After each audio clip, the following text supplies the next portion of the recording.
Veja no ICL Notícias, segunda edição. Ponha no teu lugar. Vossa Excelência, tem a palavra. Isso, presidente! Presidente! Não venha. Vergonha no Senado. E ao olhar para a senhora, eu estou vendo uma ministra, eu não estou falando com a mulher. Ministra Marina Silva sofre ataques e abandona a comissão. Eu vou... Aqui não, tio Sam. But I'm proud of the work we're doing. STF compra a briga de Moraes contra Trump e complica a situação de Eduardo Bolsonaro. Irei abraçar esse sacrifício com entusiasmo.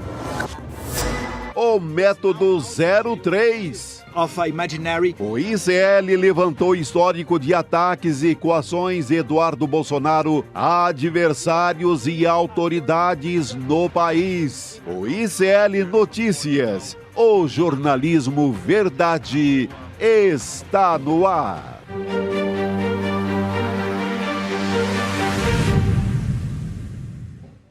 Olá, boa tarde. Seja muito bem-vindo, seja muito bem-vinda. ICL Notícias, segunda edição, já está no ar. Estamos ao vivo nos canais do Instituto Conhecimento Liberta, Eduardo Moreira, também no canal da Voz Trabalhadora no YouTube. E boa tarde para você que nos assiste pela Pop TV no Rio Grande do Sul e também na Web Rádio São João, diretamente de Quixadá, no interior do Ceará.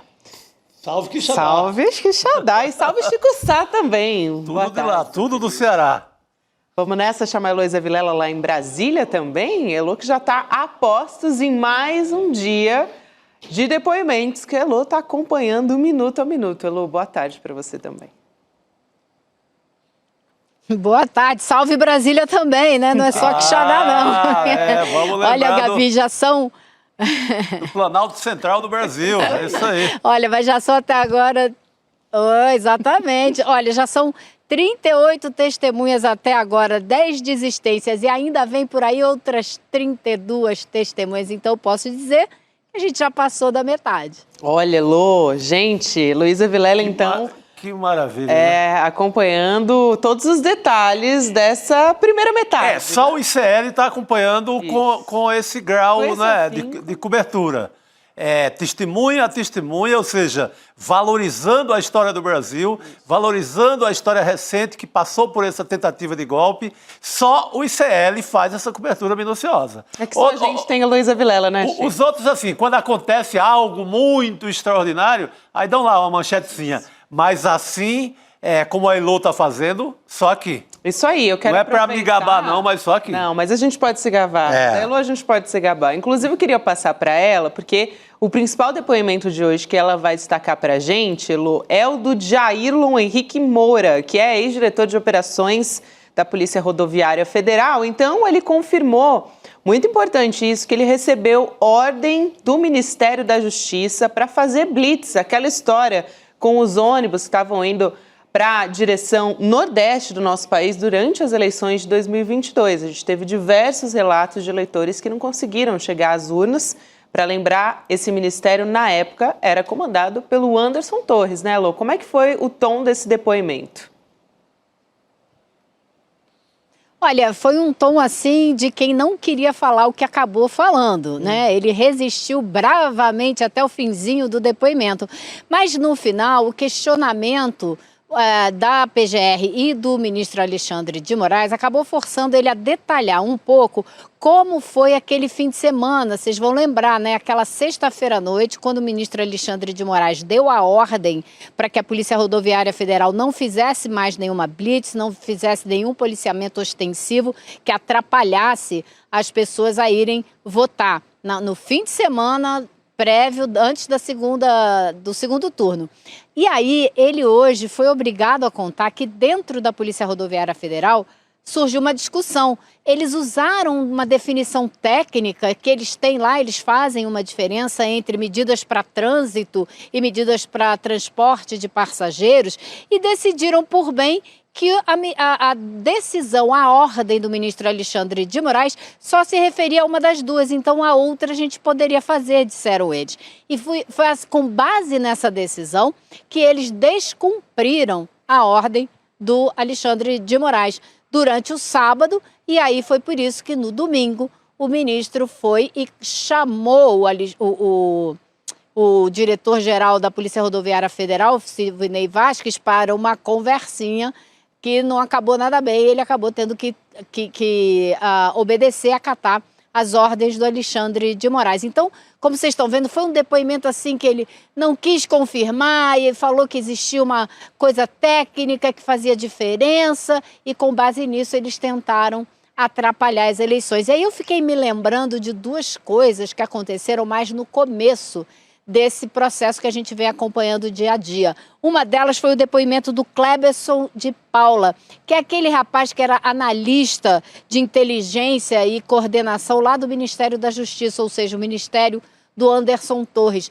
Ele colecionou aquelas informações, ele teve um pedido direto para ele da Marília Alencar, que era da inteligência do Ministério da Justiça, para que ele fizesse aquele levantamento mostrando os lugares onde teve mais de 70% de votos para o Lula, lembram? Pois é, ele guardou essas informações porque ele falou: o meu trabalho foi usado para tomar uma decisão ilegal, ou seja, de monitorar. E ele ainda disse no depoimento dele que a Polícia Rodoviária Federal fez sim blitz em lugares onde não tinha nada que fazer. E aí eu me lembrei também, logo no começo, vocês vão lembrar talvez da Carmen Lúcia, ministra Carmen Lúcia, porque um dos advogados, na abertura desse processo, disse: e não teve reclamação nenhuma de gente que estava indo votar e que teve seu acesso dificultado. E ela pediu a palavra e falou: como assim? Não teve reclamação nenhuma. Eu estava no TSE e recebi as reclamações. Então a gente vai juntando, né, esse processo todo que aconteceu no meio, que aconteceu lá no comecinho, que está acontecendo agora. Muito bom, Chico. Não, só eu tenho uns 400 primos que moram ali naquela beirada do Rio São Francisco. E todos no dia, assim, não todos me ligaram, porque senão não tinha telefone que aguentasse, mas pelo menos uns 10 assim, em cima da hora. Eu estava aqui de plantão no ICL, a gente estava fazendo uma cobertura do dia da eleição, e assim, queixas ao próprio Alexandre de Moraes, que tomou a decisão de não adiar. O que é que eles queriam? Eles queriam causar um tumulto tão grande ao ponto de colocar mais 2, 3 horas de votação ali, e a partir disso estabelecia um caos total no Brasil, alegação de fraude, era perfeito para os planos do bolsonarismo. Em suma, o objetivo era melar a eleição, para criar dúvidas, para poder discutir depois que aquelas urnas não valiam, né? Foi isso. Exatamente. Exato, é bom que a Elo chama atenção para isso, né? Porque ele não estava muito querendo dizer, estava segurando, mas no fim das contas isso também foi muito esclarecedor, né? Por tudo que a Elo está contando aqui para a gente. Eu também quero... Agora... Diga, Elo, pode ir lá. Agora, Gabi, eu encontrei aqui hoje no STF com o advogado Matheus Milanês, que é advogado do general Heleno. E achei ele muito contente, viu? Olha. Achei que ele está bastante otimista. Porque se você pensar bem, Gabi, eu estava refletindo aqui a respeito disso, em nenhum momento desse processo a gente viu alguma testemunha de peso colocar o Heleno na cena do crime, né? A gente viu isso com o Batista Júnior fazer isso com o Garnier. Mas a gente não viu ninguém fazer isso com o Heleno até agora. E a gente já está na fase de testemunha de defesa, então acho que a gente não vai ver. Vamos ver na hora de fechar os argumentos finais como que a Procuradoria-Geral da República vai tratar o Heleno, aquela agenda dele, né, que aparentemente tinha lá toda a dica de como desacreditar as urnas e etc. Mas até agora, eu aqui, como testemunha desse processo até o momento, não vi o Heleno ser colocado na cena do crime. Isso é muito importante, Elo e Chico, porque a Elo está falando da fase das testemunhas, dos depoimentos, mas a gente tem anterior, né, que não está no calor do momento, mas a gente viu as provas que foram colocadas, por exemplo, em relatório da Polícia Federal. Elo lembrou bem, né, no caderninho ali da Caixa, né? Exatamente, era uma agenda da Caixa Econômica Federal, agenda bonitinha ali que ele ganhou no final do ano. Mas ele tem sido muito esperto. É o primeiro que desaparece. Em vez de colocar a cara aí para polêmica, desde o primeiro momento das denúncias da tentativa de golpe, ele submerge, desaparece, não vai nem na padaria em Brasília começa a esvaziar a sua própria importância, que está no discurso também do advogado dele, quer dizer que eu não apitava nada, eu não valia nada, sabe? Eu não estava nem aí, talvez eu não estivesse nem em Brasília. Então, jogou certo o general. Mas a gente há de lembrar as participações do Heleno, até em reuniões de ministério. Tem uma reunião que está o Paulo Guedes, que o Paulo Guedes esculhamba com todo mundo. Naquela reunião, ele dá todo o roteiro do golpe ao ponto do Jair Bolsonaro pedir para ele calar. Então, tem que estar de olho. Isso, ele já ia falando demais sem saber que estava sendo gravado, né? Exatamente. Então, ele entrega tudo naquele momento. E isso há de se considerar. Não é só se apegar ao que diz o argumento jurídico do advogado,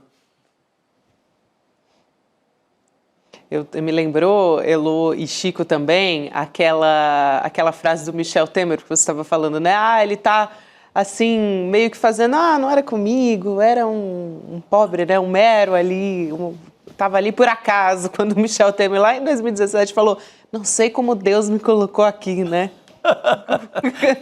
Bem lembrado, Gabriel. Foi icônica essa frase. Isso aí, pois é, Deus colocou o senhor lá, viu, general Heleno? Não sei como Deus me colocou. Na cena do crime. Eu quero destacar outro depoimento também, Elo, que você acompanhou hoje. Posso? Do Saulo Moura da Cunha, para a gente começar a falar dele também. Diretor adjunto da ABIN, né? Nomeado no dia 1º de janeiro, então já durante o novo governo. E ele descreveu os relatórios da ABIN do dia 2, né? Portanto, o dia seguinte, a entrada dele, até o dia 8 de janeiro. Ele disse que esses documentos, eles alertaram, sim, para os riscos de violência. Isso é muito importante. E ele garantiu ali que tudo foi enviado para o Gabinete de Segurança Institucional e para o Ministério da Justiça. E aí, Elo, com isso, eu quero que você ajude a gente também, né? Porque essa linha do tempo é algo muito minucioso que a Elo está acompanhando muito bem. Com isso, ele implica, né, o então chefe do GSI, o Gonçalves Dias, né? O G. Dias. Isso já aconteceu, se você se lembra, Gabi, na CPMI. O G. Dias ficou muito sem ter como responder. Ele diz que não participava desses grupos de WhatsApp por onde eram divulgados esses relatórios de inteligência, esses alertas. Diz ele que não fazia parte. Então ficou uma situação bastante difícil para ele, porque os alertas estão ali, eles existem, eles são concretos, né? Eles foram apresentados na CPMI. E ficou a dúvida também, claro, porque a gente tem que entender que essa é a construção da narrativa da extrema-direita. Você pode ter tido uma falha. Isso não quer dizer que houve uma intenção do governo que estava tomando posse naquele momento de permitir o quebra-quebra que aconteceu aqui. Como eu ouvi hoje de um advogado que não é advogado das partes, mas que está acompanhando esse processo, acho que por questão de pesquisa, estudo e tal. Mas ele reproduziu para mim o argumento da extrema-direita. Ele falou, era isso que eles queriam, que quebrasse tudo, para depois eles poderem ter o que a gente está vendo aqui agora, que é esse julgamento, para poder caçar direitos políticos de algumas pessoas.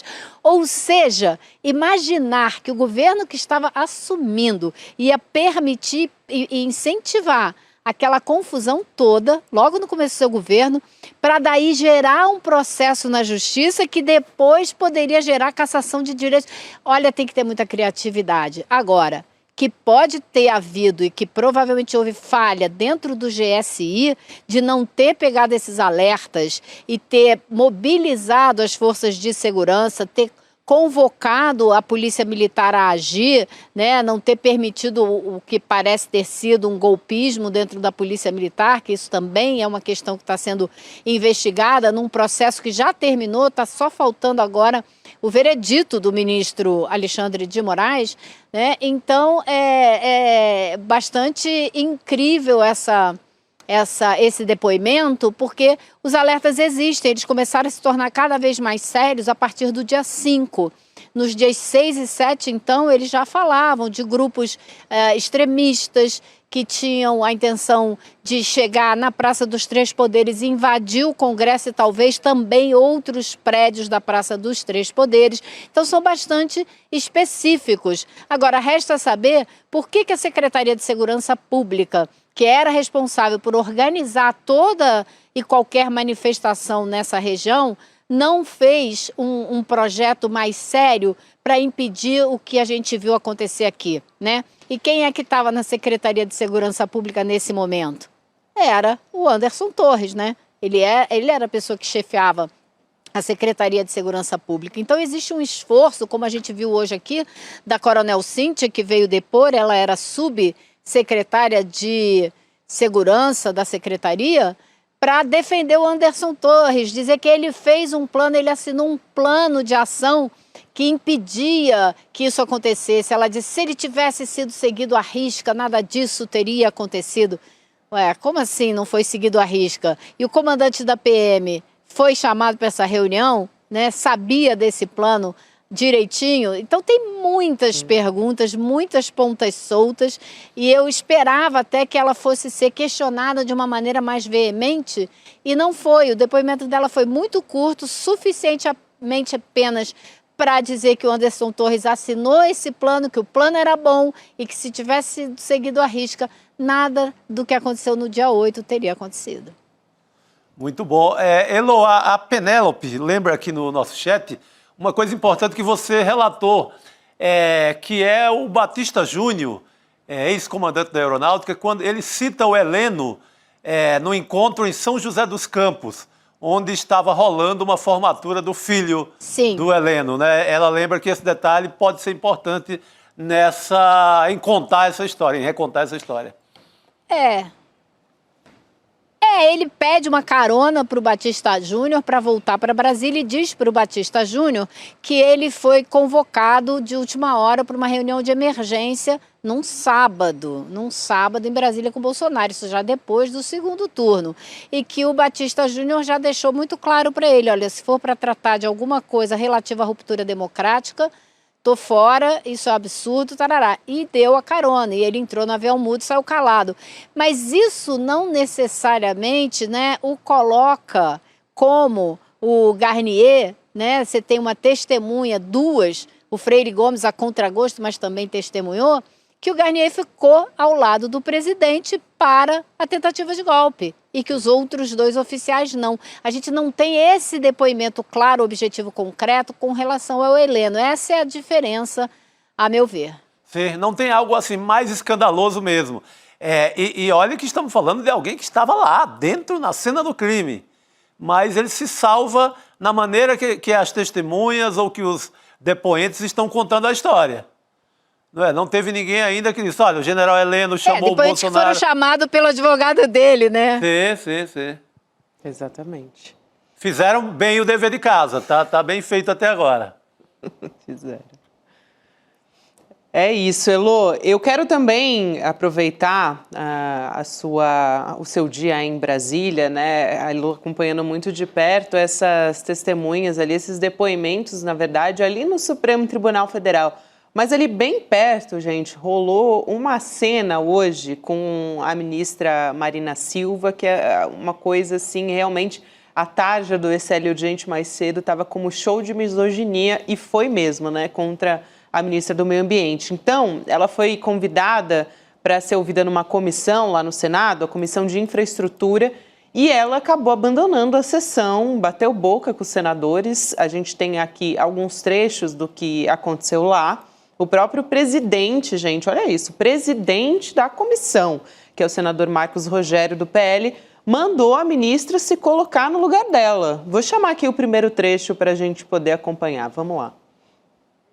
Senador Chico Rodrigues. Senhor presidente. Mas eu não vou me vitimizar, não. Se eu fosse uma mulher submissa, eu não sou. Agora sexismo, ministro. Senhor presidente. Todo respeito, ministro. Senhor presidente. Eu gostaria que eu fosse, eu não sou. Senhor presidente. Eu vou falar. Me respeite, ministro. Eu estou lhe respeitando. Me respeite. O senhor que tem que Senhor presidente. Me respeite, ministro. Me respeite. Você ponha no teu lugar. Vossa Excelência tem a palavra. Isso, presidente! Vossa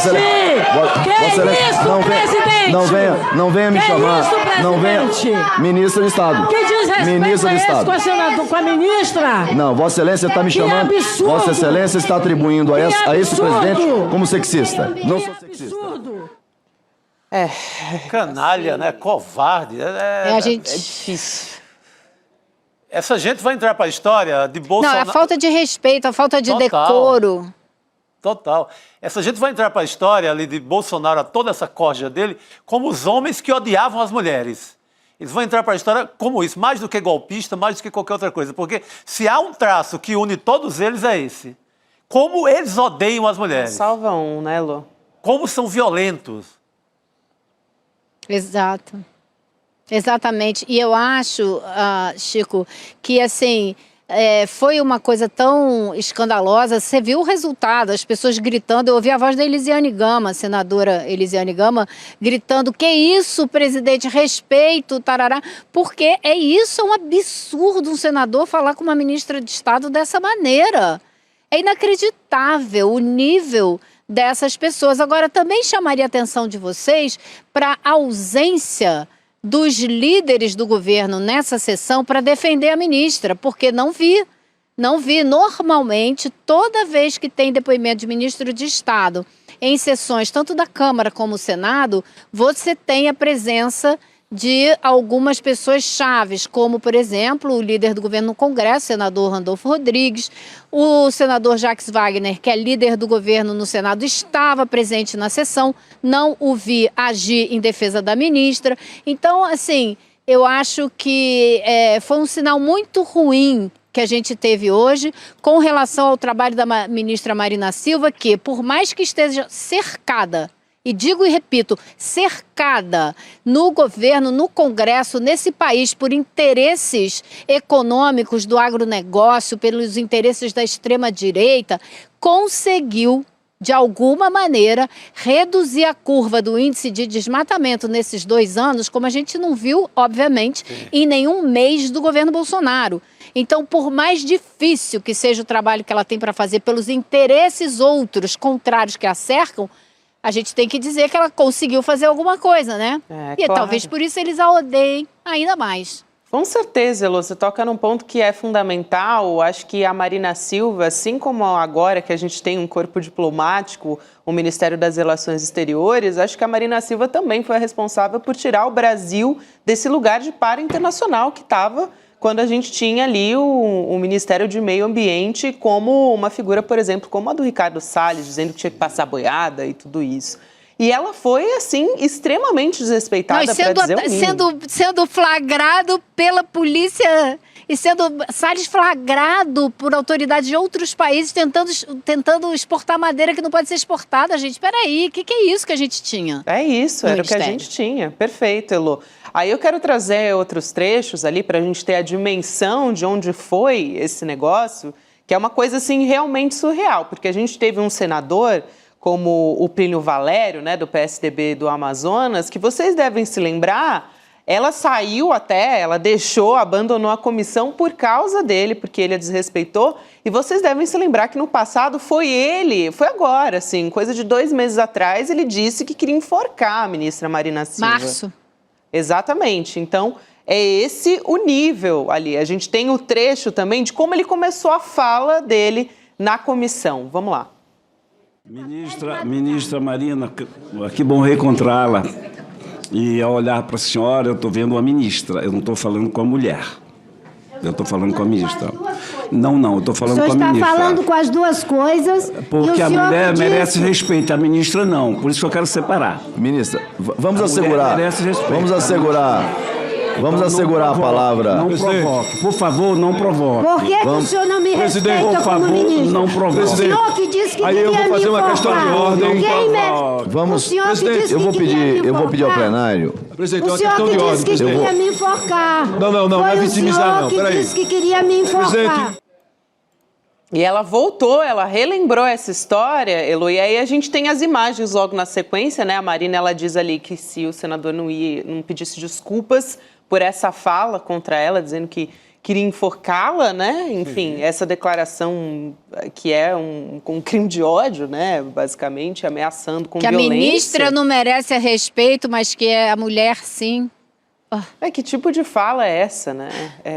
É isso os tempos que a gente está vivendo, né? E que a extrema-direita abriu caminhos para a gente ouvir falas como essa. 1000 vezes canalhas. E pensar que esse senhor, ele é eleito, ele começa como vereador de Manaus, e ele é eleito e vai galgando aí cargos até chegar ao Senado, com um programa de rádio, com uma voz melosa, dizendo salmos e dizendo mensagens religiosas. Que religião é essa? Sabe? Pregando em nome de Cristo. O que Cristo tem na voz de um homem desse? Pelo amor de Deus. E aí, Elo, ela disse, se o senhor não pedir desculpas pelo que o senhor falou, eu vou abandonar a comissão. Ele não pediu e ela saiu, ela se levantou. A gente tem até aqui as imagens, né, dela saindo, abandonando a comissão logo depois que isso aconteceu, né? Que é, basicamente, vocês não vão me respeitar? Então tá bom, então eu vou embora, né? E não foi uma vez só, não, né? Foram consecutivas vezes que ela foi desrespeitada ali pelo próprio presidente da comissão até. Certíssima, tinha mesmo que ir embora. Foi convidada para ser tratada dessa maneira. Pego meu boné e vou embora. Quando vocês aprenderem a tratar um ministro de Estado, vocês me chamam outra vez, porque dessa maneira não vai ser. Tem toda a razão, tem todo o meu apoio à ministra Marina Silva. Tinha que ir embora mesmo. Tem todo o nosso apoio e a nossa solidariedade também de ter que ouvir esse show de misoginia que ela foi obrigada a ouvir hoje, né? Indo à comissão, como você disse, né, Lu? Foi convidada como ministra. Eu queria trazer aqui alguns apoios até à ministra Marina Silva, né? Algumas demonstrações de solidariedade, por exemplo, da ministra das Mulheres, a Márcia Lopes, comentando o que aconteceu hoje. Ela disse o seguinte, abre aspas, então, ela publicou nas redes sociais dela. Um completo absurdo que aconteceu nessa manhã com a ministra Marina Silva na Comissão de Infraestrutura do Senado. Ela foi desrespeitada e agredida como mulher e como ministra por diversos parlamentares. Em março, um deles já havia, inclusive, incitado a violência contra ela. Aí a gente está falando, mais uma vez, do Plínio Valério, né? Lembrar aqui o nome dele. A ministra-chefe da Secretaria de Relações Institucionais, a Gleisi Hoffmann, ela também condenou essa postura do Marcos Rogério, né, que é o presidente da comissão. Ela diz o seguinte, inadmissível o comportamento do presidente da comissão, Marcos Rogério, e do senador Plínio Valério, na audiência de hoje com a ministra. Totalmente ofensivos e desrespeitosos com a ministra, a mulher e a cidadã. Manifestamos repúdio aos agressores e total solidariedade do governo do presidente Lula, a ministra Marina Silva. É importante aqui porque coloca, Elo, ele tenta ali separar, eu respeito a mulher, a ministra não, né? E aí, nessas falas, reforçando que a ministra, a mulher, a cidadã, enfim. Essa fala não tem o menor cabimento, né? Menor cabimento. E eu vi depois que, além de publicar um texto nas mídias sociais, a ministra Gleisi Hoffmann também soltou uma nota oficial, papel timbrado do governo, para deixar claro que é um recado do governo em solidariedade e apoio. Exatamente, não é a Gleisi, é o governo. E acho que essa diferença foi muito importante ela ter feito dessa maneira. Teve um telefonema do Lula agora há poucos minutos também para a ministra em solidariedade contra esses ataques. Agora há pouco. Mas faltou, como a Elo já nos contou, ali aquela brigada do governo mais à frente e uma defesa mais enfática. A Marina, até numa entrevista depois, ela não culpa nenhum parlamentar governista por nada que aconteceu e tal, mas a observação da Elo é correta. Faltou ali mais energia da bancada do governo para tomar a frente daqueles canalhas e defendê-la. Isso faltou. Eu não posso dizer por que isso aconteceu, mas o único contexto que eu talvez possa trazer à tona é o fato da gente saber que, por exemplo, o senador Randolph, líder do governo no Congresso, é frontalmente contra as posições da ministra com relação à exploração de petróleo na foz do Rio Amazonas. Ele é um grande defensor desse projeto que é no estado dele, né, para beneficiar. Ele acha que beneficia o estado dele e tem sido uma questão importante de tensão, inclusive dentro do governo, porque o presidente Lula também já, como a gente sabe nos bastidores, conversou com Davi Alcolumbre, que também é do Amapá, presidente do Senado, e já teria feito promessas de que esse projeto vai sair. Então existe essa tensão em torno da ministra Marina, porque o IBAMA está sob o comando do ministério dela e é quem faz os estudos de impacto ambiental, decide se pode, se não pode. Então, existe esse contexto também que a gente não pode deixar de olhar, né? Não, você deu o cenário perfeito, mas nem por todo o petróleo das Arábias você pode deixar uma situação dessa acontecer. Sabe? Segura aí a sede por esse petróleo e defende a ministra. Por isso, nesse sentido, é importante o posicionamento como governo, né? Que a Elô acabou de contar aqui, não como ministra Gleisi Hoffmann, né, Elô? Importantíssimo. Perfeito. Acho que corrobora com isso que você está falando, Chico. E Elô, o telefonema do presidente, que foi anunciado, não ficou segredo, né? Ele deixou as pessoas saberem que ele ligou para a Marina, então acho que é importante também. Importantíssimo, Elô. Obrigada por hoje, bom trabalho por aí, querida. Valeu. Tchau, pessoal. Boa noite, Elô. Obrigado. A gente continua por aqui. Quero lembrar você que está nos acompanhando que a gente está quase batendo 1 milhão de inscritos, hein, gente? No canal do Instituto Conhecimento Liberta. Então, aproveitar e, olha só, a nossa produção... Estamos chegando. Hein? Nossa equipe comemorando. Eu acho que é hoje, inclusive agora. Opa, tá profetizando, pô, pelo amor de Deus. Até porque vem um cara aí agora que, pô, vai subir ali pelo menos 10 mil na audiência. Gente, eu acho que para dar boas-vindas, né, pro Rodrigo Viana, dá para dar ali uma inscriçãozinha no nosso canal, né? Senta o dedo, é só um clique, não dói ninguém. Tá? Não, senta o dedo. Também por você. Não. Boa tarde, meu querido. Chega bem, mais gente? aqui com a gente. Tudo já, Chico. Gabi, rapaz, esse Plínio Valério, não sei se vocês repararam, eu tive que ouvir 2 vezes, né? Porque no ICL Urgente também a gente tinha mostrado alguns trechos, eles mostraram outros, mas tem uma hora que ele fala assim, você tá com medinho? A hora que ela levanta para sair. Puta, que canalha, não o que é sempre parte. Uma canalice. Ele fala fica meio em segundo plano, assim. Por que tá saindo? Você tá com medinho? Eu não sabia que ele subiu na carreira fazendo programa evangélico. A voz doce ali, sabe? Religioso, não era evangélico. Religioso, mas religioso assim, como ele fosse um cidadão purificado de Manaus. Por isso que é bom ouvir mais de uma vez, né, Rodrigo? Porque eu não prestei atenção na sutileza, não. Assim, dele... eu ouvi tá com medinho. Até depois quero ouvir direito, na hora eu fiquei com essa impressão, que parece uma coisa de colégio, né? Quando você quer provocar o outro e tal. Mas quando você faz isso um homem para uma mulher, sabe? E se ela tiver com medo da canalice que eles estavam fazendo? Qual que é o problema? Sim, até porque eles são perigosos. A pior espécie. É perigoso. O senador Plínio Valério é um sujeito perigoso, ele ameaça enforcar os outros.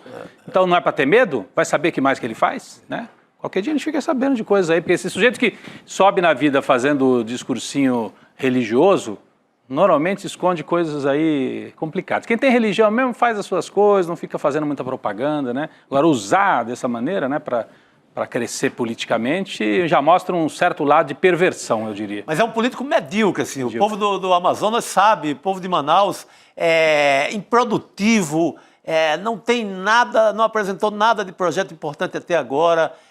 Vive desse sub-bolsonarismo aí do esgoto, sabe, um ser humano desprezível. E mais? Por isso que fez certo, tá certíssima a ministra Marina Silva de se retirar, dizendo, se o senhor não me pedir desculpas, eu vou me retirar. Porque ela, além de já ter sido desrespeitada antes, ameaçada, né, de que ele cometesse uma violência contra ela, ainda por cima não pediu desculpas, né, e a ofendeu como ministra também. Então, certíssima a ministra Marina Silva. Falando nisso, gente, daqui a pouquinho a gente precisamos conversar, hein? Hoje é dia de precisamos conversar. Sempre um tema quente. Hoje, Tadala neles. Nossa, isso aí tem sido... chamada? Essa é uma praga nacional.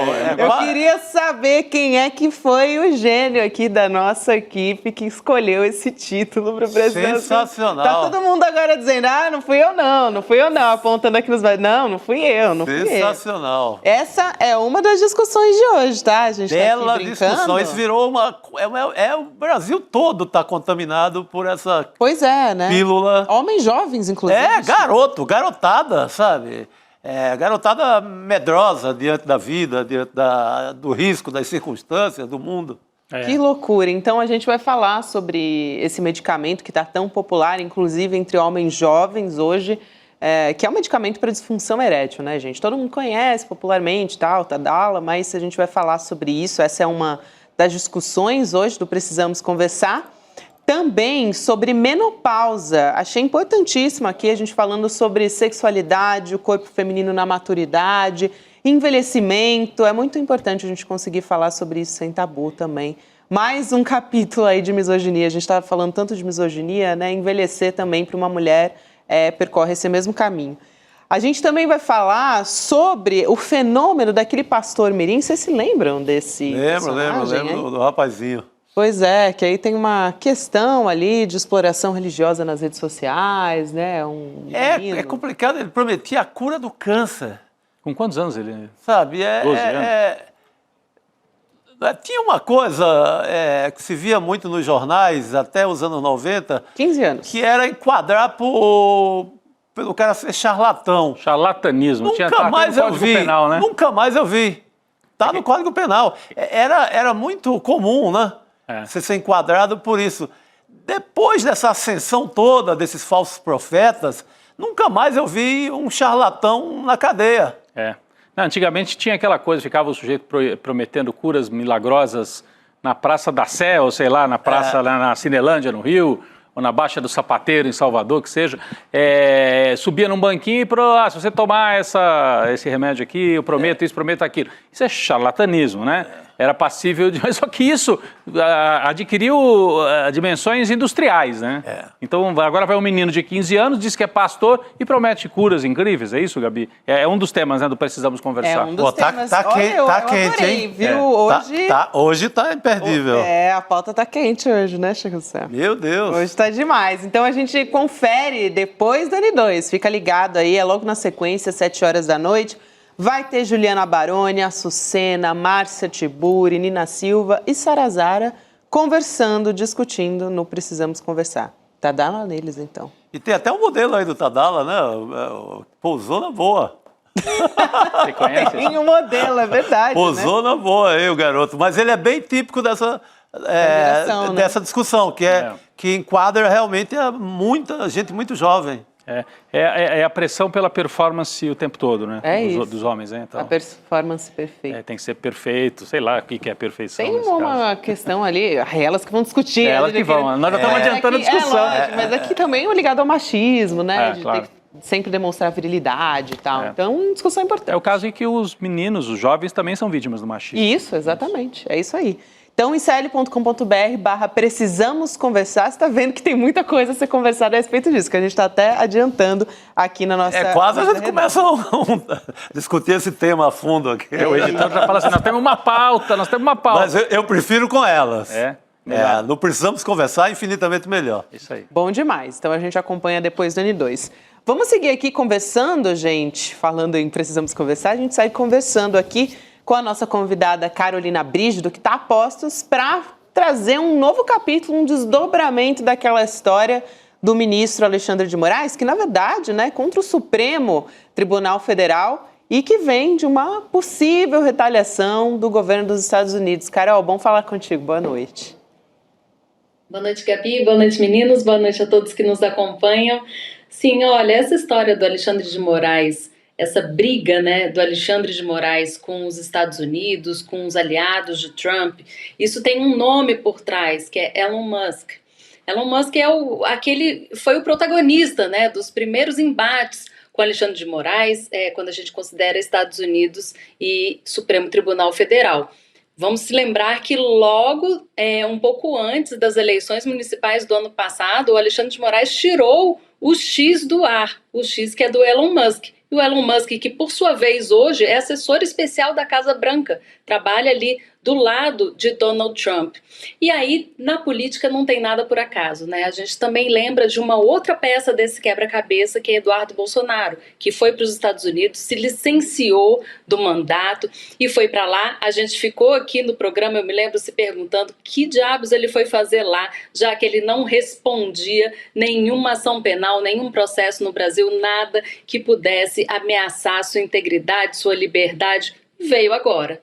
Então, assim, na verdade ele saiu porque sabia que o que ele ia aprontar poderia ensejar uma ação penal, uma investigação penal. E aí aconteceu exatamente isso. O Supremo Tribunal Federal abriu um inquérito para investigar o comportamento de Eduardo Bolsonaro lá nos Estados Unidos. Ele tem insuflado autoridades e também dado entrevistas e feito postagens de uma forma ameaçadora ao Supremo Tribunal Federal. Numa mensagem seguinte: enquanto essa investigação contra o meu pai Jair Bolsonaro avançar, eu vou atacar o Supremo Tribunal Federal. É isso que ele está dizendo com essas atitudes dele, e é isso que Paulo Gonet reportou ao Supremo Tribunal Federal quando pediu essa abertura de inquérito contra ele. Aí, para a gente dar um passo atrás também, a gente viu que na semana passada o assessor do presidente Trump fez ali uma colocação no Congresso dos Estados Unidos dizendo que estaria preparando uma sanção a Alexandre de Moraes, sem dizer qual seria ela. Em seguida veio essa resposta, de certa forma é uma resposta do Supremo Tribunal Federal, abrindo essa investigação contra Eduardo Bolsonaro. Então agora também a gente pode esperar a represália dos Estados Unidos, que provavelmente vai ser algum tipo de sanção ao ministro Alexandre de Moraes. O que pode ser feito? Pode ser confiscado bens. Só que Alexandre de Moraes já disse que não tem bens nos Estados Unidos, não tem a intenção também de visitar os Estados Unidos. Só que essas medidas podem alcançar novas proporções. Por exemplo, ele pode ter uma medida de que empresas sediadas nos Estados Unidos, como por exemplo empresas de cartões de crédito, não operem mais para Alexandre de Moraes, de certa forma. Não sei muito bem como isso poderia ser feito. Também pode acontecer uma ação penal lá nos Estados Unidos contra Alexandre de Moraes por cerceamento de liberdade de expressão, que é esse o discurso que eles têm lá, essa é a acusação que eles fazem a Alexandre de Moraes. E aí, nesse caso, quem agiria seria a diplomacia brasileira e também a Advocacia Geral da União. Muito bom, Carol. Essa questão também a gente tratou em detalhes de hoje de manhã. Eu conversei com um pesquisador da Vinemer, que é pesquisador de redes digitais, tecnologia, extrema-direita também. Ele falou justamente isso, né? Empresas com sede nos Estados Unidos poderiam, de alguma maneira, prejudicar ali. A Carol citou, por exemplo, o cartão de crédito, né? É uma dor de cabeça. Imagina só ter suas contas bloqueadas. Também tem outras maneiras de você, de alguma maneira, prejudicar o ministro Alexandre de Moraes. Só que, no fim das contas, a gente está falando, subiu de tom, porque a gente está falando do Supremo Tribunal Federal, que está encampando, né, reconhecendo isso como uma afronta ao Estado brasileiro, no fim das contas, né, Rodrigo? Porque a gente não está falando do indivíduo Alexandre de Moraes apenas, a gente está falando do STF. É um ataque à instituição, né, ao Estado brasileiro, à Constituição brasileira, é assim que deve ser encarado. E acho que é assim que o governo do presidente Lula também está encarando, apesar de estar agindo nos bastidores, né, com uma certa discrição, né, para não aumentar a crise, né, nesse caso. É interessante também, Chico, Carol, Rodrigo, como as redes sociais, no fim das contas, também entram nessa equação, né? A Carol citou ali o nome-chave, o do Elon Musk, que está no Dodge e tudo, mas é o CEO do X, é o que está à frente ali do X, de grandes plataformas que estavam ali no dia da posse do Trump e já sinalizaram, alguns sinalizaram bem publicamente, né? Não só estando do lado do Trump ali no dia da posse, mas também se posicionando perante a imprensa, divulgando vídeo em rede social e tudo, junto à extrema-direita ali, do posicionamento do Trump. E o mais maluco disso tudo é a gente saber que, no tempo da normalidade, a gente dizia: será que um presidente dos Estados Unidos vai entrar nisso? Ou qualquer autoridade vai, sabe, aceitar uma queixa desse banana aí e jogar isso por uma questão internacional, prejudicar o Brasil, etc. Mas a gente não está em tempos de normalidade. Para o governo Trump, qualquer coisa é possível. Para o Elon Musk, qualquer coisa é possível. Esqueça qualquer ideia de instituição.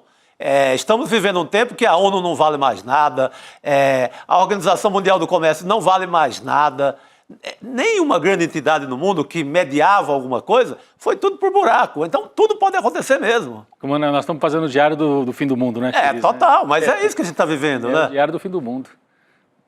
Sim, gente, eu queria também fazer um adendo a mim mesma, que tem mais um elemento nessa briga, que eu esqueci de pontuar aqui no meu comentário. O Supremo Tribunal Federal está para retomar aquela ação, e que o julgamento daquela ação que vai resultar em regulação das redes sociais. Isso começou a ser julgado no ano passado, vai atingir diretamente as redes sociais, as plataformas, Elon Musk, inclusive. Então, assim, isso dá um ingrediente mais explosivo ainda a essa briga, porque a tendência do Supremo Tribunal Federal é, de fato, apertar para as redes sociais e para as plataformas. A tendência é que o Supremo diga que quando tiver um conteúdo ofensivo, criminoso ou mentiroso nas plataformas que tenha sido postado pelos usuários, as plataformas vão precisar retirar isso do ar, independentemente de ter uma ação judicial, de ter uma decisão judicial determinando que isso aconteça. Ou seja,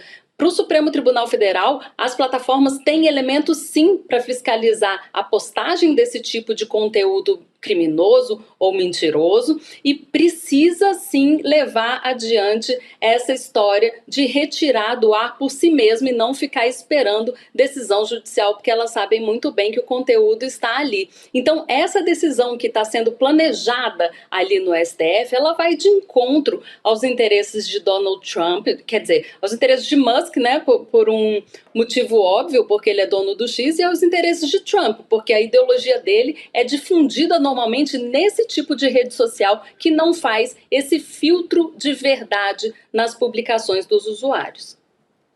Importantíssimo. Eu fico imaginando o ataque em 2026. Falando de governo americano, falando das big techs, é até possível, pode ser um exercício, já que a gente está falando de maluquice de fim do mundo, mas é difícil o Lula, por exemplo, ganhar uma eleição sem regulação de rede social. Talvez seja uma eleição perdida nesse sentido. O ataque seja numa proporção tão gigante que essa eleição esteja vencida para eles. A gente nem viu começar o ataque ainda, a gente não viu. O ensaio foi aquilo que aconteceu no episódio do Pix. Aquilo foi um ensaio do que pode vir. Imagine um bombardeio permanente que envolva... No caso do Pix, tinha uma certa barbeiragem na comunicação. Mas imagine um bombardeio que envolva fatos reais e mentira, tudo misturado. Sim. Ininterrupto, durante 3, 4 meses. Aliás, por um lado só. Não tem como contrapor. Posso fazer só uma adenda ao que você está falando? Porque é um dado, na verdade. A Unesco divulgou uma informação, está até nas nossas redes sociais, recomendo que todo mundo siga, né? O @ICL Notícias, ICL.notícias do nosso Instagram, de que a desinformação é o principal risco global para 2025. Já esse ano, imagina? Então, a gente está falando de eleições. Isso algo, segundo a Unesco. Não, é algo que vai estar aí na mesa. Eu fico lembrando da eleição de 89, por exemplo. Como é que ganhava aquela eleição? A Globo era, naquela época, o que hoje são as redes sociais. Boa analogia. Então, você podia fazer panfleto, distribuir panfleto, falar. O que foi feito ali na véspera da eleição?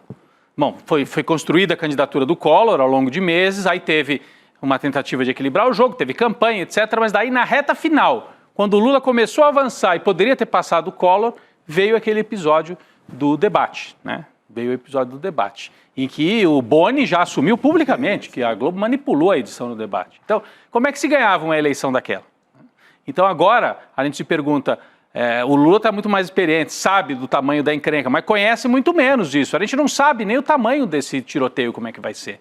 2018, a gente tomou um susto, né, quando veio aquele bombardeio, depois uma série de reportagens. A Patrícia Campos Melo fez as matérias mostrando que havia uma articulação ali no WhatsApp. Em 22, houve um certo limite. Agora, em 26, com o governo Trump, parceiro das Big Techs, vai se conseguir? Né? Acho que não tem como conseguir. Não tem. Foi um ataque declarado, um ataque de Casa Branca, de Trump, com essa aliança com redes sociais, com Big Techs, é indefensável. O que você pode fazer é tirar as redes sociais do ar, mas daí é um escândalo. Aí você mancha a própria eleição. Impediram a livre manifestação dos eleitores durante a eleição. Mas eu acho uma eleição impossível de se ganhar se houver esse ataque que se prevê. Mas alguma regulação, talvez, se tentar uma regulação? Nem que seja uma regulação mínima. Estamos falando de 2022, não havia a determinação, as Big Tech não funcionavam ainda como comitê eleitoral. Vão funcionar em 2026, porque o Brasil entrou na rota de ataque. Tá muito então, claro, é o alvo, o Brasil é o grande alvo. É um alvo. Então, você não vence isso. Imagina você, o cidadão, o eleitor normal, nem o pôster dele à esquerda reverbera nem para o seu vizinho. E o outro rodando a 1000 na velocidade. É impossível ganhar uma eleição dessa. A não ser que você tivesse um outro tipo de campanha, porque o México, por exemplo, conseguiu barrar, né? O México conseguiu eleger a sucessora do Obrador fazendo campanha aí ao velho estilo, né? De porta em porta, com uma comunicação. Sim, aí você tem que criar, exatamente. Agora, se a sua aposta é no jogo que está colocado aí, né? Como é que você enfrenta? Aí você visita uma casa, você sai e está lá uma fake news mortal. Cara. Não tem visita de casa que resolva. Não tem tomar café com bolo na pracinha que resolva. Não dá. E aí acho que para arrematar essa história, um ponto fundamental, Chico, que você levanta aí é como esse conteúdo é impulsionado, mesmo o conteúdo da extrema-direita, porque é o conteúdo que é histriônico, né? Enfim, que e o conteúdo preferido do dono da rede. Justamente, porque está alinhado, né, com a extrema-direita, por exemplo, como o governo Donald Trump, né? É esse conteúdo. Então, é impulsionado, é feito para isso, é fabricado para isso, né, Carol? Sim, o impressionante é que ali em 22, esse caso das regulações já estava tramitando no Supremo Tribunal Federal. Esse julgamento tinha uma previsão de acontecer antes das eleições de 22, mas por algum ajeito ali das forças políticas, esse julgamento não foi levado adiante. O que se esperava? O Supremo esperava que essa regulação fosse feita pelo Congresso Nacional ou pelo Executivo em algum momento. Só que, claro, as forças políticas não se alinharam nesse sentido. O Supremo Tribunal Federal ficou sem fazer as regulações e aí veio aquela decisão de Alexandre de Moraes de retirar o X do ar. Por quê? Porque o X não estava cumprindo a legislação básica brasileira para estar em funcionamento. Não retirou, não cumpriu as decisões judiciais de retirar conteúdo ofensivo do ar. Ou seja, se o X não cumpre essa decisão judicial quando ela existe, imagina quando a decisão não existir e esse ônus recair sobre as próprias plataformas. Vai ser uma grande confusão, mesmo que o Supremo regule as redes. Como fiscalizar isso? Então vai ser um desafio não apenas para o Supremo, mas para o poder público brasileiro, para o Executivo, para o Legislativo e para o Judiciário. Em algum momento eles vão precisar se unir em torno desse tema para não apenas tomar essa decisão, mas para viabilizar a decisão que for tomada pelo Supremo Tribunal Federal. Excelente, Carol, porque não só o conteúdo, como os perfis continuam ativos também. Lá em 2023 eu tive que fazer esse trabalho de formiguinha, peguei perfis lá da pandemia de Covid numa reportagem e a maioria dos perfis continuava ativo, apesar de ter divulgado uma série de notícias falsas durante a pandemia de Covid. Então imagina só, né, o estrago que eles fizeram e estavam ainda ativos, ou seja, continuavam fazendo. Então, aqui, só para a gente desviar um pouco, na verdade tem tudo a ver, né? Tá tudo ligado ali, porque a gente vai falar sobre a trama golpista, a gente estava falando da família Bolsonaro, também da extrema-direita.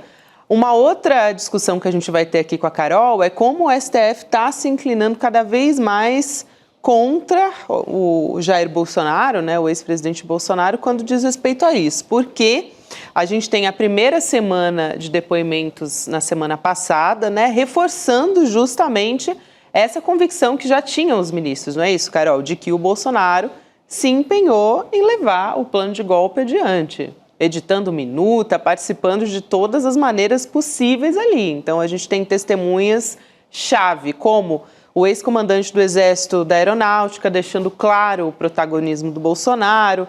Enfim, cada vez mais, cada dia que passa, né, com novos depoimentos, isso vai ainda mais se cacifando. Exato. Na denúncia da Procuradoria-Geral da República já existia uma certeza de que Bolsonaro participou ativamente dessa trama golpista, é tanto que ele foi inserido ali no núcleo principal das pessoas que planejaram um golpe de Estado em 22. E aí agora, nesses depoimentos, nessa primeira leva de depoimentos, isso tem se consolidado dentro do Supremo Tribunal Federal e entre os ministros do tribunal também. O que aconteceu? Foram ouvidos comandantes do Exército, comandantes da Aeronáutica, e eles confirmaram sim que Bolsonaro estava ali, à frente do planejamento inteiro. O interessante é a gente ver que foi justamente dos comandantes das Forças Armadas, aqueles a quem Bolsonaro buscou quando queria dar um golpe, vieram deles esses elementos de que Bolsonaro de fato queria dar um golpe e que eles teriam impedido, com exceção do comandante da Marinha, Almir Garnier, que de acordo com a denúncia, ele teria colocado as tropas à disposição de Bolsonaro. Só que Garnier ainda não prestou depoimento porque ele é investigado, não é testemunha. Por ora, essas pessoas que foram ouvidas até aqui foram testemunhas de acusação e também testemunhas de defesa e que corroboraram essa tese. Eles entraram ali também em algum tipo de contradição nos depoimentos, né? Porque o comandante do Exército, Freire Gomes, que era comandante na época do governo de Jair Bolsonaro, ele tinha dito à Polícia Federal que deu voz de prisão a Bolsonaro. No Supremo Tribunal Federal ele adotou um tom um pouco mais manso e disse que não, disse que ele seria de alguma forma implicado juridicamente. E daí veio também o comandante da Aeronáutica e disse o contrário. Não, ele pediu sim ele disse sim que prenderia Bolsonaro. Então houve ali uma certa irritação de Alexandre de Moraes em relação a essas versões aparentemente discrepantes, só que tem o elemento comum de todas essas versões, que é a participação direta de Jair Bolsonaro e a falta de apoio que ele teve, pelo menos de parte das Forças Armadas, para levar adiante o plano de continuar no poder, muito embora tivesse sido derrotado nas urnas em 22. Mais cedo, a Heloísa Vilela estava aqui com a gente, Rodrigo, Carol e Chico, e ela falou sobre a tranquilidade ali que aparenta estar o advogado do general Heleno. Acho que é bem diferente do que está acontecendo agora com a defesa de Jair Bolsonaro. Bom, já sabia, né, claro, quando assumiu a defesa, o tamanho do problema ali que estava tendo que fazer a defesa do Bolsonaro, assim, é realmente um trabalho. O general Heleno me parece, não sei, a Carol pode falar melhor, que está apostando tudo na chamada defesa técnica mesmo, né? Porque, primeiro, ele tomou a decisão de submergir completamente, ele sumiu. Ele não dá declaração, ele não fala, ele não se expõe. Segundo, ontem a Heloísa descrevia a maneira como o advogado dele inquiria uma das testemunhas, que era assim, olha, um sujeito que era da ABIN, o senhor estava lá a mando do general Heleno? Não, eu ia a mando do Anderson, mas não do general Heleno, ou do Ramagem, agora estou confundindo os dois. Mas enfim, ele está jogando assim, a culpa é dos outros, né? E aí tentar diminuir, reduzir a participação dele, não sei se vai conseguir totalmente, porque tem a tal da agenda, e ali na agenda tem umas anotações ali que são completamente comprometedoras, mas ele está reduzindo danos, ele está numa política de redução de danos, defesa técnica, ao contrário do Bolsonaro, que é confrontação política. Está fazendo um bom trabalho técnico nesse sentido. Me parece. Agora a Carol talvez possa falar a opinião de quem está lá bem perto mesmo. Carol. A diferença é que Bolsonaro tem uma pretensão de continuar com a carreira política, né? Então ele precisa negar tudo. Ele precisa dizer que ele não participou de nada daquilo, que aquela trama, se é que ela existiu, não tem nada a ver com ele, que ele não tem nada a ver com isso. O general Heleno não tem essa disposição para a política que Bolsonaro tem. Então, se ele reduzir os danos, tá bom para ele, para o CPF dele, ele como pessoa física, fica melhor. No caso de Bolsonaro, não. Ele precisa sobreviver e ele precisa dar esse discurso para os seguidores dele, né? As pessoas que apoiam Bolsonaro precisam acreditar que ele não tem nada a ver com nenhum tipo de ilegalidade e que ele é sim uma vítima de uma persecução judiciária brasileira. Então, e general Heleno tem uma posição totalmente diferente. É tanto que, desde o ano passado, quando saiu o relatório da Polícia Federal, o general Heleno submergiu mesmo. Ele não quis mais dar entrevista, ele é de hábitos muito discretos, permaneceu fora dos holofotes e não quis vir a público para dizer a versão dele e deixou isso a cargo dos advogados. A Heloísa descreveu uma cena muito engraçada, né? De que nas telinhas, né? Porque são depoimentos à distância, os advogados participam à distância. Teve um momento que o general Heleno passou meio agachado atrás do advogado. Até nisso ele tentou submergir, mas apareceu nesse momento. Só pena que a gente não tem. Tentou ficar invisível. Tentou ficar tão invisível, mas apareceu. Sabe aquelas cenas que aconteceu na pandemia? O sujeito estava fazendo a transmissão, aí a mulher, aí o sujeito passa de toalha saindo do banho. Mais ou menos isso. O general Heleno foi pego saindo do banho atrás do foi sábio, né? Foi. Abaixou ali e passou na moita. Passou na moita, mas só que não. Só que não, porque a agenda dele estava tudo anotadinho. A agenda dele é isso, a gente estava Eu acho que seria muito... ele fazia os comentários antes, assim, em relação a... que apareciam em matérias de bastidores na imprensa, como seria doloroso para ele perder, inclusive, a patente. Ser cassado num julgamento posterior, depois da condenação no STF. Talvez ele tente salvar pelo menos a farda nesse sentido. Pode ser. Segue general da reserva, pode ter uma condenação menor. E ele está nessa linha, né, de diminuir o prejuízo. É pouco provável, né? Porque, na verdade, para você tirar a farda, né, para você tirar a patente de alguém, precisa, para o caso ir para o Superior Tribunal Militar, precisa ser condenado a mais de 2 anos de prisão. É muito pouco provável que ele pegue menos do que isso e escape do STM. Não escapa. É o problema. Boa, Carol. Essa aí não escapa. Bela informação essa. Não escapa, não. Eu achei muito bom muito boa essa sua descrição, né, Rodrigo? Porque mostra um pouco da realidade, né? Ele, nessa videochamada ali, que a gente não acompanhou, mas a gente tem os olhos da Elo ali, que tá vendo por nós e contando tudo pra gente. E aí acaba sendo um pouco da realidade, né? Que ele tá tentando se esconder agora, tá invisível ali, então na videochamada também, né? Eu acho curiosa a história dele, essa aí, né, de parecer. E o general Ramos, que é super bolsonarista, mas era tido como muito fofoqueiro. E aí a turma não chamou o general Ramos pro golpe, porque achou que ele ia contar tudo. É muito bom, né? E ele falou, pô, me deixaram de fora, tá salvo por ser muito fofoqueiro. Tremendo fofoqueiro. Trabalha com inteligência militar, mas conta tudo pros inimigos, viu? Vocês escapariam? Eu acho que ninguém ia me chamar para dar um golpe. Eu acho que jornalista, ninguém é chamado, viu? Não, a gente iria soltar alguma notinha em alguma hora, não daria. Não dá. Não me chame para golpes de Estado. A gente ia ser a primeira a fofocar. Ô, Carol, a gente está falando sobre essa série de depoimentos, colocando aí o Bolsonaro no centro, né, de tudo. Teve um da PRF hoje, né, para retomar, o que a gente conversou mais cedo com a Heloísa Vilela, assim, rapidinho, só para lembrar o nome dele, né, o Jairlon Henrique Moura, ex-diretor de operações da Polícia Rodoviária Federal. Aí ele foi no STF hoje ali, depois, na verdade, né, no STF, não foi fisicamente, mas ele confirmou ali que ele recebeu as ordens do Ministério da Justiça. Então, as ordens do Ministério da Justiça à época para fazer blitz, principalmente na região do Nordeste, que é onde o presidente Lula tem mais votos. Então, tudo isso foi colocado em questão ali. É algo que a gente já discute há bastante tempo, né? Está mais evidente, tem uma série de provas a respeito disso, mas mais uma vez, colocando o golpe ali como mais do que claro. Mas ele nega, né, que tenha feito isso, o depoimento, eu li a transcrição.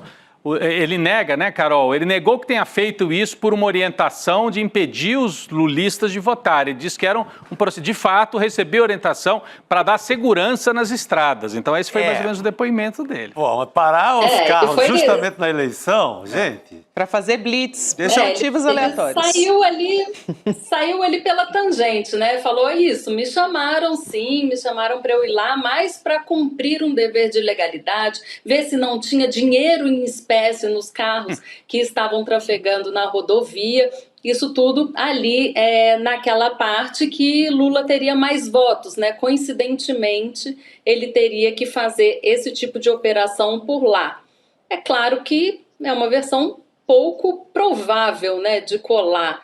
Mas, assim, se colar, colou, né? Ele foi lá, disse, pelo menos admitiu um pedaço da parte que cabe a ele. Agora, vamos ver se nos próximos depoimentos tem alguém que possa confirmar isso ou desmentir isso, porque essa leva toda de depoimentos é assim, né? Não vale a gente analisar um sozinho. um depoimento sozinho tem a mesma força, por exemplo, de uma delação premiada. Um depoimento sozinho, ele é uma pista, eles são elementos, é um elemento de prova que precisa de comprovação, de outras comprovações, seja por outros depoimentos, seja por outros tipos de prova que possam surgir, quebra de sigilo, geolocalização das pessoas, né, gravações. Então, essas coisas todas acontecem ao longo da ação penal. Esse é apenas o capítulo 1.1, né? Ainda tem muita coisa aí para rolar para a gente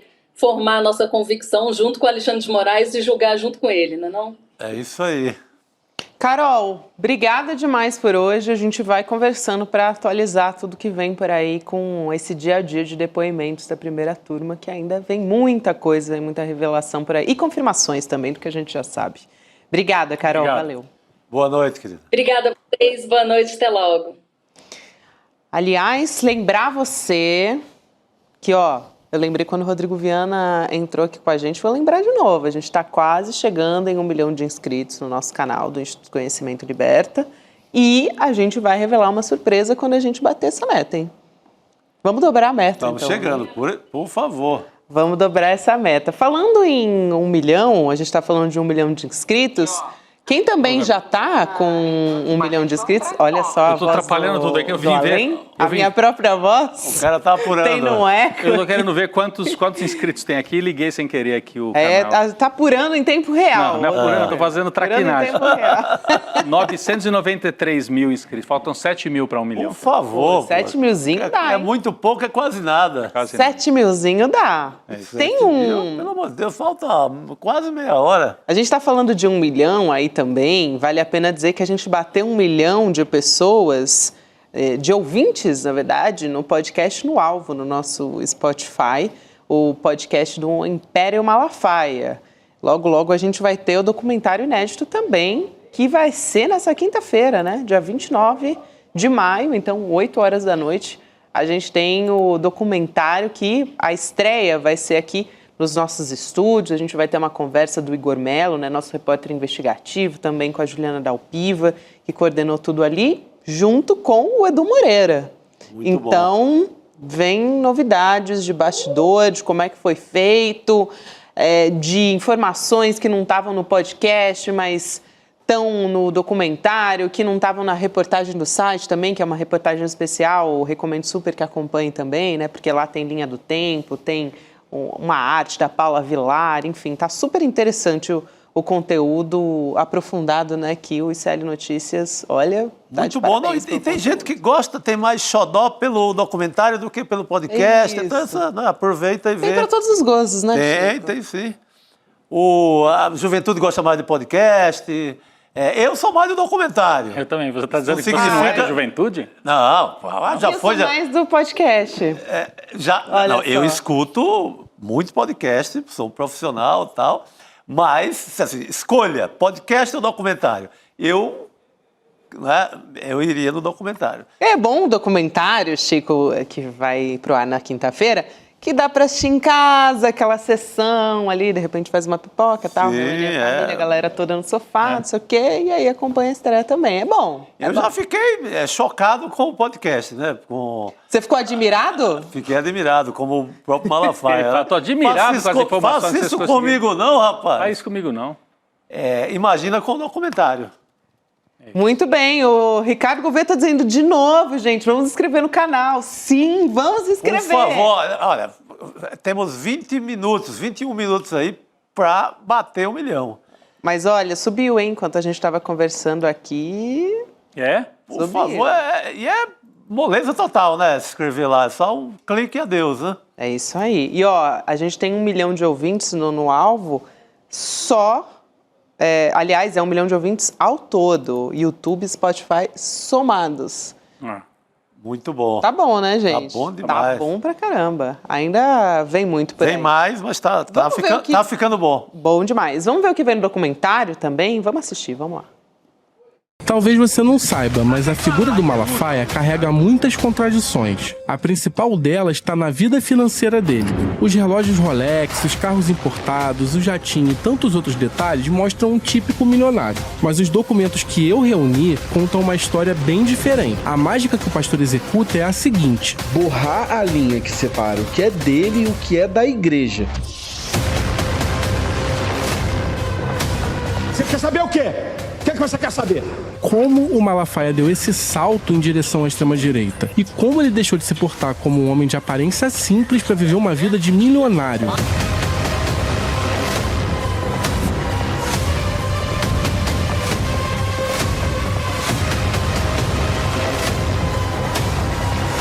Posso cravar isso por causa de um outro documento que permanecia escondido até hoje. E eu vou revelar para você com exclusividade.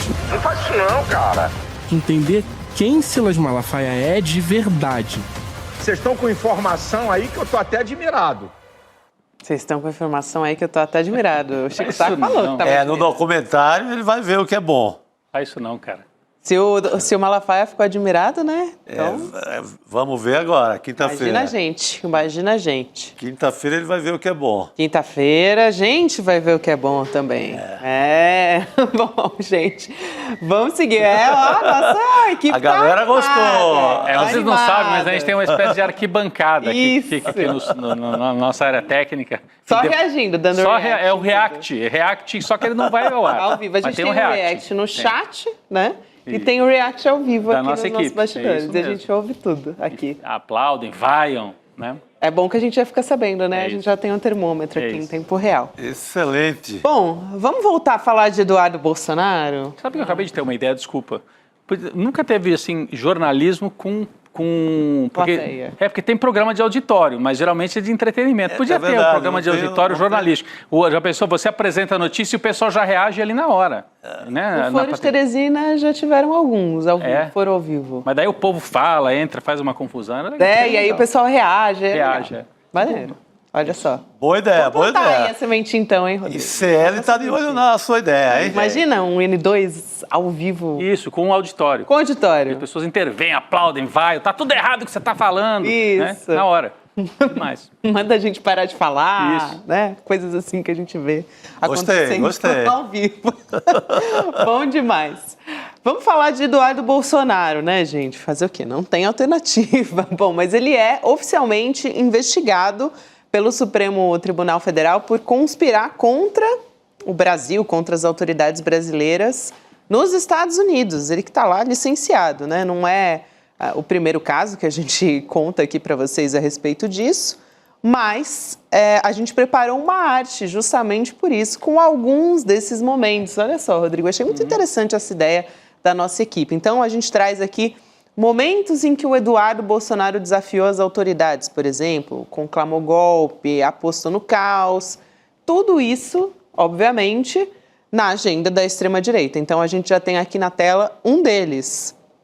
Eduardo Bolsonaro, em 2015, quando ele foi eleito deputado federal, ele migra de estado para não disputar votos com os irmãos, o Flávio e o Carlos. Em 2017, já viajou para os Estados Unidos para comprar fuzil. E falta a eleição para a presidência da Câmara. Depois ele é flagrado numa conversa com o pai, que diz que não vai visitá-lo na Papuda. Essa cena é sensacional. O Bolsonaro com o celularzinho lá no plenário. Fala, cadê você? Você tinha que estar aqui votando em mim e tal. Tá fazendo compra aí? Né? Olha aí, pô, você tá fazendo besteira, xinga o filho, né? Já mostra como é que eles são. Essa cena é boa. É bom que a gente já tem a sua interpretação aqui, Rodrigo. Foi o Lula, eu acho que foi o fotógrafo. Lula Marques, Lula Marques flagrou a tela do Bolsonaro. E ele tinha acabado de vir dos Estados Unidos. Hoje a revista Fora traz uma matéria muito boa, com pontos não esclarecidos dessa ida aos Estados Unidos, que resulta nessa reprimenda do pai. De 2017. Ele teria ido fazer algo mais ou menos ilegal. Porque foi lá, não foi em território brasileiro. Então, essa visita dele, nesse tempo, preocupou toda a família. E aí, especulações estão rolando. Comprar alguma coisa ilegal? Comprar alguma coisa ilegal, por aí vai. Pois é. Ainda não sabemos ao certo. Mas essa matéria, recomendo essa matéria da revista Fórum, é muito legal nesse aspecto. Por que o pai reclamaria desse jeito? Por que daria cadeia pro filho?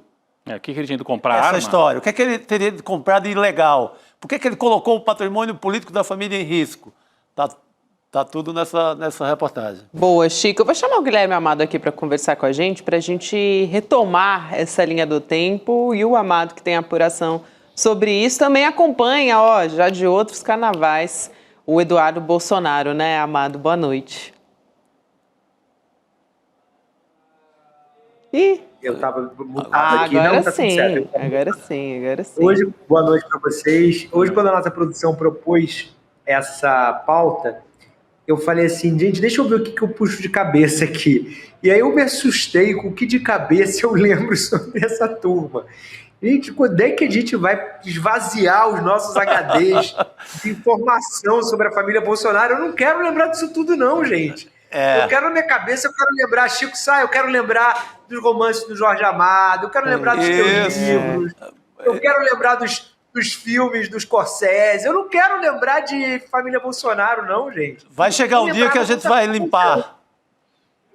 Pô, se Deus quiser, eu quero esvaziar, ficar tudo lá no Sem Máscara, no livro da Judalpiva, nos livros que foram escritos sobre esse período, eu quero esvaziar minha cabeça.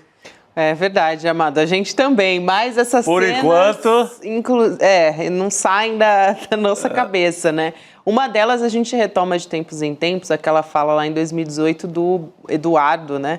Eu ia falar do Bolsonaro, é um Bolsonaro, mas do Eduardo, dizendo que bastaria um cabo e um soldado para fechar ali o Supremo Tribunal Federal. Depois, em 2019, ele virando oficialmente garoto propaganda da defesa da liberação de armas no Brasil. Depois, em 2019, o Jair Bolsonaro dizendo que vai indicar, vocês lembram dessa história? Indicar o Eduardo para a embaixada do Brasil nos Estados Unidos, em Washington, né? Já estava sendo traçada ali, aliás, já há algum tempo, né? Mas foi ali o símbolo de como o Eduardo Bolsonaro é esse articulador da extrema-direita. E aí ele dizia que ele tinha experiência, que ele tinha fritado hambúrguer lá nos Estados Unidos. Isso entrou ali. E aí, chapeiro, né? Chapeiro. E em 2020 inicia uma briga pública com Joyce Hasselman, tá aí incitando a turba bolsonarista a atacá-la. Uma das primeiras bolsonaristas a ser abandonadas ali, né? No meio do caminho. Depois a gente tem, em 2020, ele oficialmente se aliando ao Steve Bannon, né? Ao Javier Milei, Donald Trump, enfim, formando essa internacional que a gente está conversando aqui. Depois, irmãos Weintraub entram queixa-crime contra o Eduardo Bolsonaro, depois do deputado de ataques, né, do Eduardo nas redes sociais. Então, não é muito novidade, né, os ataques do Eduardo nas redes. E depois, o CEPAC. Fundamental isso, né? O Amado também acompanha muito bem essa história, essa conferência da ação política conservadora. O Eduardo Bolsonaro está ali, assim, fazendo parte disso muito fortemente. Só para fechar aqui, gente, 2024 ele se aproxima do Sheikh Mohammed bin Zayed, que é o presidente dos Emirados Árabes Unidos, fez várias viagens, né, para lá. Levou até um pendrive uma vez, mano? Ele que levou o pendrive? A história do pendrive é boa, né? Levou um pendrive. Ele disse, não, eu fui para lá porque eu precisava entregar um pendrive. Levou um pendrive, E depois também, ele, em 2025, além de tudo que a gente já comentou aqui, né, do papel do Eduardo Bolsonaro lá fora, ele atacando Ainda Estou Aqui. A nossa equipe lembra também desse episódio. Chamou o Walter Salles de psicopata e cínico. Só isso. O sujeito que ganhou o Oscar pro Brasil. Tá bom esse histórico aqui que a gente puxou, né, Amado? Não deu para puxar tudo, porque a gente não, mas é uma tremenda capivara, né? A biografia do Eduardo Bolsonaro também, né? Não é... A gente tem que entender quem ele é no ecossistema da família Bolsonaro. Ele é um cara que pegou essa parte internacional para si, foi como ele viu ali que era um filão que ele podia garantir. Verdade seja dita, ele se saiu bem, ele é um bom articulador internacional do bolsonarismo, ele fez ponte com Milei, ele fez ponte com Donald Trump, ele fez ponte com os sauditas, ele fez ponte com essa direita internacional populista de uma maneira mais ampla, trouxe, se devem lembrar, a neta de um ministro do Hitler aqui, depois aquela deputada que acabaria não sendo eleita lá na Alemanha, recebeu ela aqui, enfim, ele virou uma espécie de um embaixador do bolsonarismo no mundo, e dessa articulação da extrema-direita global. Ele fala muito mais com essas pessoas do que o pai, até porque vamos lembrar como é que é o popcorn lá que ele falou, né? Não, o Jair não fala, é outra língua. O Eduardo Bolsonaro fala inglês, né? Então isso facilita também.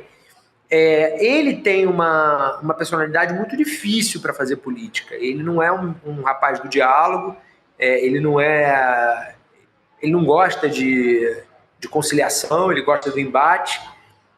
Por isso, inclusive, ele é um nome que é considerado por muita gente como um nome que facilitaria uma vitória do Lula, uma derrota da direita, se fosse um nome presidencial no ano que vem.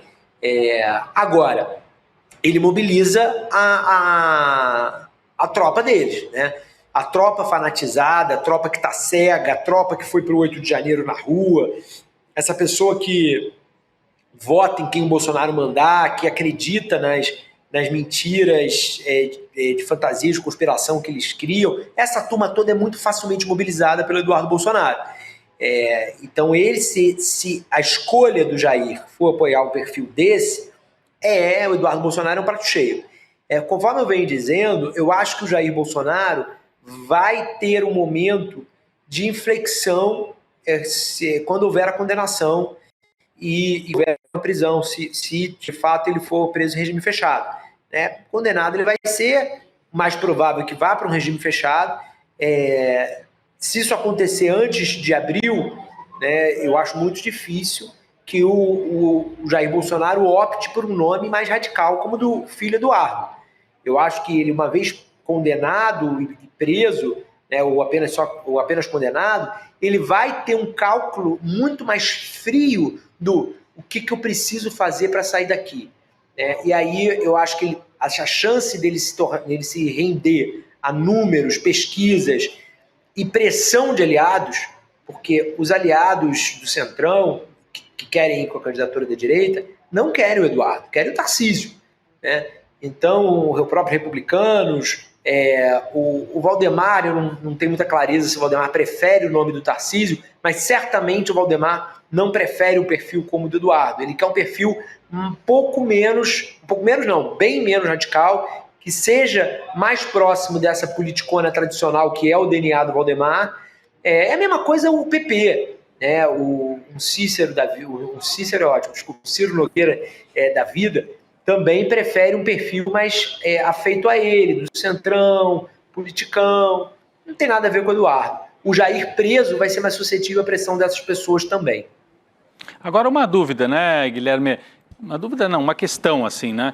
O Eduardo Bolsonaro, respondendo agora a esse inquérito por ter insuflado instituições estrangeiras contra as instituições brasileiras, enfim, esse inquérito que foi instaurado agora ontem, torna mais difícil ele ser candidato até na prática, né? Porque se ele para ser candidato ele precisa voltar ao Brasil. Como é que ele volta ao Brasil se, ao responder esse inquérito, que pode virar um processo, ele corre o risco de uma prisão preventiva, se ficar claro que ele está questionando e atrapalhando os processos judiciais. Então, ele não vai voltar ao Brasil, portanto, ele não vai se candidatar. A gente pode colocar isso, quer dizer, para o Tarcísio talvez seja até bom esse processo aí, esse inquérito, por enquanto, contra o Eduardo, porque ele é mais difícil, ficou mais difícil para ele se candidatar, porque ele precisaria voltar ao Brasil para ter essa candidatura, né?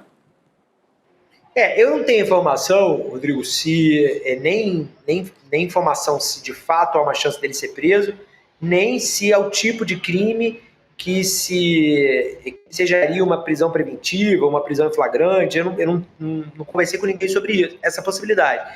O que eu posso te dizer, eu concordo com a tua premissa de que para o Tarcísio é bom esse inquérito. Eu publiquei há cerca de 2 meses uma ordem de preferência dos ministros do STF, dos candidatos ali que estão à mão do Jair, né? Uhum. Obviamente isso não é um amado BOP, é uma conversa com alguns ministros, também não é com os 11, é um pouco o sentimento do tribunal, né? O sentimento do tribunal em primeiro lugar, entre as opções, o Tarcísio, depois do Tarcísio, o Flávio, depois do Flávio, o Eduardo Bolsonaro. Ninguém acha que a Michelle é candidata como, enfim, eu também não considero, E eu acho que já temos fatos na mesa suficientes para a gente ver que o Jair também não considera.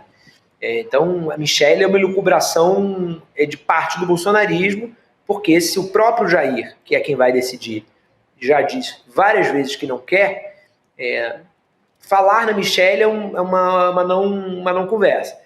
O negócio está entre Tarcísio, Flávio Eduardo ou outro nome que surja, né? E o STF prefere o Tarcísio a esses nomes. Acha que o Tarcísio é um sujeito mais moderado do que os demais. Eu acho esse ponto que você trouxe, Rodrigo, fundamental, né? Aliás, a gente está falando aqui, acho que dá tempo da gente falar do Léo Índio, né? Notícias ali do... Por onde anda Léo Índio? Por onde andará Léo Índio? Bolsonaro, a gente está falando aqui da família Bolsonaro, eu já queria aproveitar as apurações do Amado a respeito disso, né? Ele está tentando reverter esse mandado de prisão, não é isso, Amado? Que foi uma determinação também do ministro Alexandre de Moraes. Exatamente, tentando reverter o mandado de prisão. O Léo Índio, lembrando para quem não se recorda, é um sobrinho do Bolsonaro, que era muito próximo do primo, Carlos Bolsonaro, eram muito amigos, e ele foi abandonado pela família completamente, estava no 8 de janeiro, tenta agora reverter o mandado de prisão expedido pelo Alexandre de Moraes, depois que a gente noticiou que ele foi para a Argentina em março desse ano. Ele deu uma entrevista para um jornal local, salvo engano, do Paraná, e isso ganhou o noticiário nacional, e agora no 9 de maio, a defesa do Léo Índio pediu ao STF que seja anulada a decisão de destruição do passaporte esqueci o nome dele, obviamente o nome dele não é Léo Índio, eu ia falar o nome dele agora, mas eu esqueci. O nome do Léo Índio. Calma que eu vou pescar aqui. Se eu puder ajudar. O motivo do pedido, o que ele alega, é porque o Moraes baseou a determinação da prisão no cancelamento do passaporte do Léo Índio, que foi apreendido pela PF em 2024. E o ministro também pediu que agora a PF, pediu na época que a PF destruísse o Leonardo documento. Rodrigues de Jesus. Leonardo Rodrigues de Jesus, eu estava lembrando, estava com dificuldade de lembrar. E apesar de ter pedido para o STF anular a decisão de destruir o documento, a defesa do Léo Índio alegou que ele não precisou de passaporte para entrar na Argentina. Sim, porque a gente entra na Argentina com identidade, né? Basta identidade para você entrar, por ser um país do Mercosul. O Moraes alegou no mandado de prisão que a apreensão do passaporte do Léo Índio foi justamente para que ele não saísse do país. Ou seja, ele não apreendeu o passaporte porque ele queria que o Léo Índio não tivesse passaporte. Ele não queria que o Léo Índio saísse do país. A ordem dele era para não sair do país, né? Então, se ele saiu com a identidade, pouco importa. Ele desobedeceu a ordem de não poder sair do país. Esse é o ponto do Alexandre de Moraes. Bom, então vamos continuar acompanhando essa história também de mais um membro da família Bolsonaro, o primeiro a ter o mandado de prisão expedido, né? Expedido, pelo STF. Passou na frente. Caiu fora e a família nem quis saber, né? Não escreve, não telefona, não manda beijinhos, nada. Não tem. Amado, obrigada por hoje, querido. Bom trabalho por aí. Eu tenho dúvida, se o Bolsonaro for preso, gente, o grau de... a frequência da visita dessa família a ele. Porque eu acho eles tão pouco solidários entre si, assim, né? Volta e meia o pai é internado e a gente não tem notícia dos filhos irem visitar. Mesmo em cerimônias de Natal, né, aniversários, a gente sempre vê nas redes, eles não estão juntos. Enfim, cada família é uma família, já dizia uma frase muito mais bem elaborada do Tolstói. Mas assim, me surpreende, né? Com certeza, Amado. Valeu, querido. Muito bom isso. Muito bom. Cada família é uma família, é isso aí. Valeu, querido. Até mais. Beijo, gente. Bom programa para vocês. Até mais, a gente vai se despedindo, né, Rodrigo? Vamos. Eu ia tentar lembrar a frase do Tolstói, mas fica para outro dia. Todas as famílias felizes estão felizes da mesma maneira. Assim, todas as famílias infelizes, cada um é infeliz à sua maneira. Infeliz, cada uma à sua maneira. Então, a família Bolsonaro é infeliz da maneira deles. Exatamente. De lá a gente já sabe o que esperar, né? E agora vamos à garotada do Tadala. Vamos? A garotada do Tadala. Precisamos conversar. Eles é o nome do Precisamos Conversar de hoje. Vamos acompanhar a partir de agora. Boa noite, Muito pessoal. bom. Boa noite. Faltam só 2 dias para a exibição do documentário Império Malafaia. Vai ser no dia 29 de maio, uma quinta-feira, às 20 horas. Você vai ver tudo o que Silas Malafaia tentou esconder por mais de 4 décadas. Assista ao vivo e descubra o que está por trás de um império construído através da fé de milhares de fiéis.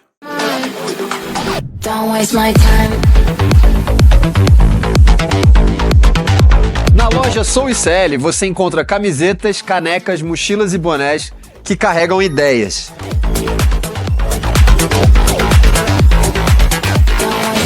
Produtos com propósito para quem acredita em justiça, consciência e transformação. Vista, use, leve a luta com você. Acesse souicl.com.br e escolha o que representa você. ICL, souicl.com.br, tá tudo lá.